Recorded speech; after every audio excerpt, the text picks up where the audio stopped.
Red Mars by Kim Stanley Robinson. This book was written in 1992, and it's book one in what is called the Mars Trilogy, or just Mars Trilogy. And it goes Red Mars, Green Mars, and Blue Mars. I really love this book. I'm definitely going to be reading the whole trilogy very soon, probably within a month. I might throw a few books in between just as little resets and palette cleansers, but I'm definitely going to be finishing up the series here while everything's kind of fresh in my head. That's usually how I attack these things. So most people know this is a book that revolves around some of the first humans that arrive on Mars and attempt to terraform the planet. When the book starts out, you're going to start out, I'm not going to tell you where, but somewhere in the middle of this book, you're going to be thrown in with all these characters and this big pivotal event taking place. And then after that's over, it's going to get you hooked.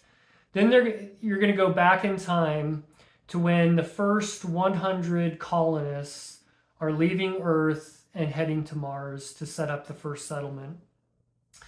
And then the book will continue on. The whole time you're going towards this event that you read about in the beginning. And then there'll be some book after that. I don't want to tell you where that happens. It could spoil things or kind of get you anticipating things a little sooner. And with a book like this, it's kind of hard to talk about the plot or some of the events without spoiling it. It's going to be a little bit of a challenge. I can talk about that a little bit, but mostly I think I'll be focusing on like the themes and the science elements and things like that he threw into the book. So like I said, you're going to be following the first 100 colonists that leave Earth and go to Mars. And they're from all over the planet. They've been handpicked, and each one has a different specialty. And they range the whole gamut of the sciences and troubleshooting, people who can work on stuff too, because you don't just want a bunch of engineers there. You want people that can actually get stuff done too. And trust me, I know I come from an engineering background. So that's the main gist of this book. And there's a lot that goes on between these 100 colonists. Everybody has their own agendas, their own beliefs, their own backgrounds. It's really cool because one part that I really liked about this book was one of the original colonists was a psychologist. And he has a section in this book, and he's going over some Greek, I think it's called like the 4 traits or 4 personalities. I'll put it up right here. And you've already been kind of introduced to a lot of the characters, and this psychologist is thinking about these characters and kind of lumping them into some of these boxes. And it made me stop and go back and research that a little bit. I've done like the Myers-Briggs personality stuff in the past, and I hadn't really seen this one. I think this probably is what started all that off. But I kind of saw where I thought I fit in that spectrum, and then believe it or not, the characters I liked the most were in the same grouping as me. And some of the characters that were kind of polar opposite were some of the characters that I didn't care about as much or thought were annoying or whatever. So those things are kind of interesting. It brought a whole element that kind of carried with me throughout the rest of the book, just thinking about, well, yeah, I can't let this character get to me because it's just the way they are or something like that.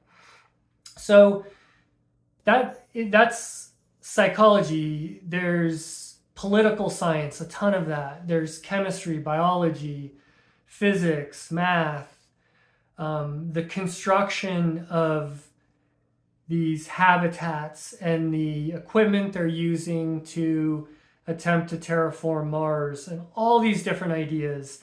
This is a dense book full of current for 1992 science and speculation of what would happen in the future.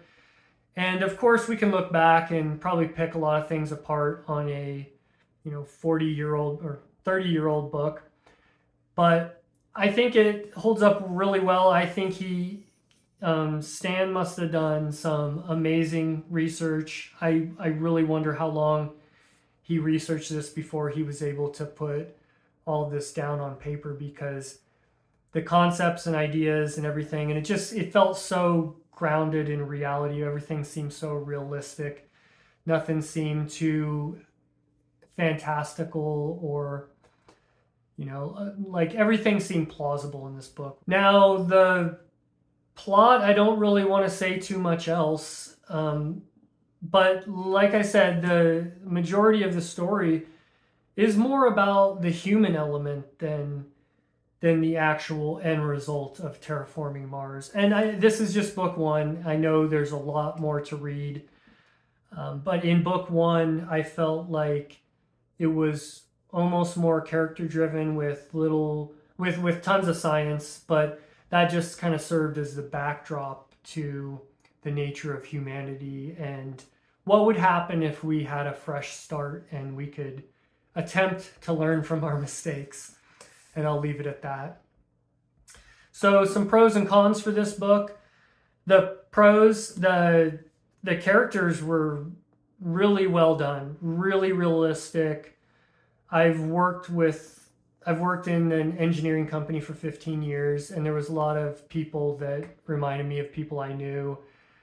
Just the aspect of designing and then implementing something just seemed very realistic.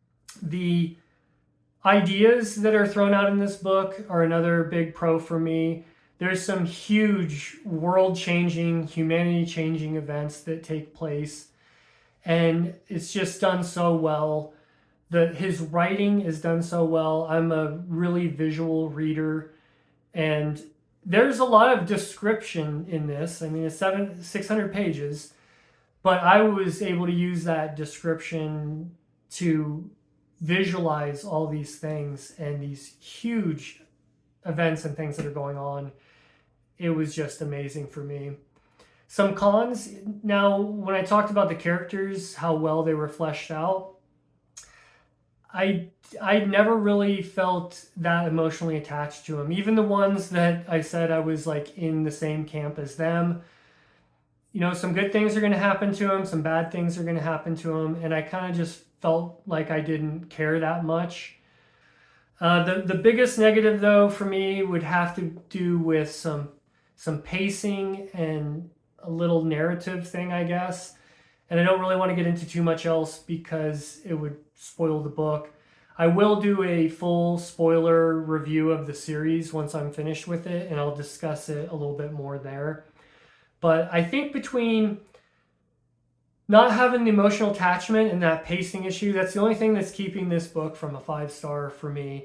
And most of the time I was reading this, I was just loving it, thinking it was a 5-star read. And there was just a couple things that kind of I was waiting for, it just didn't happen, or happened a different way that kind of threw me off a little bit. Now, this is a super influential book too. I just recently read through the whole Expanse series, and it seems like that could be in the same universe, the way the political system was set up and a lot of the things that are going on between different places, Mars and Earth and the Belters, all that's kind of expanded in the Expanse series. Very similar to this, and I really wonder how much this trilogy influenced them. Now, I would say Stan's science writing is way better than James S.A. Corey, which is the two authors, but I definitely was more emotionally attached to the characters in The Expanse. Granted, that was 9 books and 5,000 pages, and so far I've read 600 pages of this.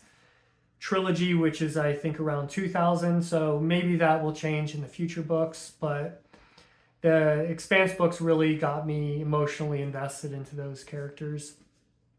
So I think if you're into hard science fiction and you haven't read this book yet, it's a must, I think.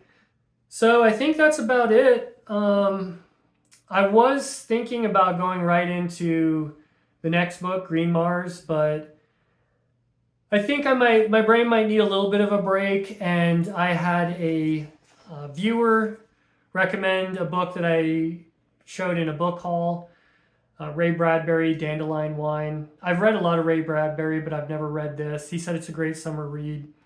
So I think there's probably nothing more polar opposite than this hard science fiction book than this. And what's interesting, this is part of the masterpieces of science fiction. I don't know how that made it on the list. I'll read it. I'll let you know in the video. I'll read the Easton Press collector's card and see if they kind of build a case of why this is a science fiction book. But other than that, thanks for watching, and we'll catch you in the next video.